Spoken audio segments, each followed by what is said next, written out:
अस्सलाम वालेकुम दोस्तों। अज का विलोग पंजाबी दे विच हैगा ते उम्मीद करना तुहानू जिहड़ा ना ठीक नाल समझ आएगा इंशाअल्लाह।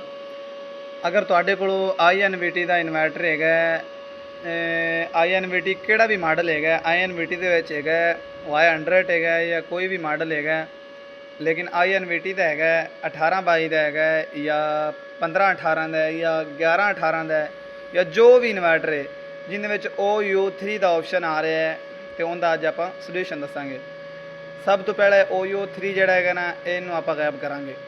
सब तो पहले वीडियो ध्यान ना वेखनी है यार, मेरा चैनल नवा है तो थोड़ी बड़ी मेहरबानी वीडियो थोड़ा स्किप नहीं करना। 3 मिनट की वीडियो है, बस 3 to 4 मिनट की वीडियो है तो जल्दी ख़त्म करने आप। बस OU3 का ऑप्शन ख़त्म करने आप।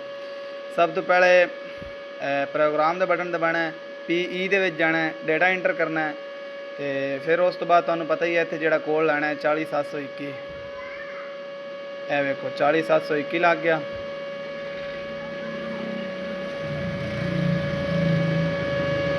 ए वेखो 40721 लग गया। ए तो फिर जाके तुसी 6 दे विच जाना है, नहीं तकरीबन तुसी 7 विच जाना है, ठीक है। PE.07 यानी कि 7, ठीक हो गया। P07 दे विच जाना है तुसी जाके, P07 दे विच जाके तुसी डाटा इंटर करना है। डाटा इंटर करके 400 लिखा है, यानी कि OU3 का इस वजह तो ऑप्शन आ रहा सी क्योंकि प्लेटां दे वोल्ट ज़्यादा आ रहे सन, अगे इन्वर्टर की पावर थोड़ी की हुई सी, इस वजह तो OU3 का फॉल्ट आ रहा सी। 400 तकरीबन है, तुसी इहनूं 400 तो वधा के मेरे प्लेटां दे वोल्ट आ रहे सी तकरीबन आ रहा सी 500,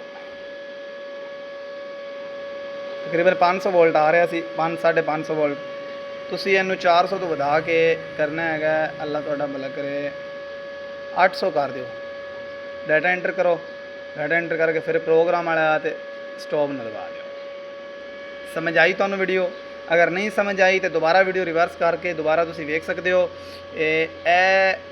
543 वोल्ट उत्थे 400 होएगा सी, मैं फिर उत्थे 800 कर दिता। 600 भी कर दिंदा फिर भी अपना काम चल जाना सी। अगर 600 भी करदा फिर भी अपना काम जिहड़ा ना चलना सी। इत्थे जिहड़ा भाई जान मैं तुहानू कर दिता है OU3 का जिहड़ा ऑप्शन हैगा भाई जान, वो PE की सैटिंग दे विच जाके वो तुसी जिहड़ा रफा दफा कर सकते हो इस तरीके ना। OU3 का ऑप्शन फिर अगर तुहाडे इन्वर्टर आ रहा है तो तुसी PE दे सैटिंग दे विच जाके 7 दे विच तुसी जिहड़ा उन्हां फॉल्ट जिहड़ा ख़त्म कर सकते हो।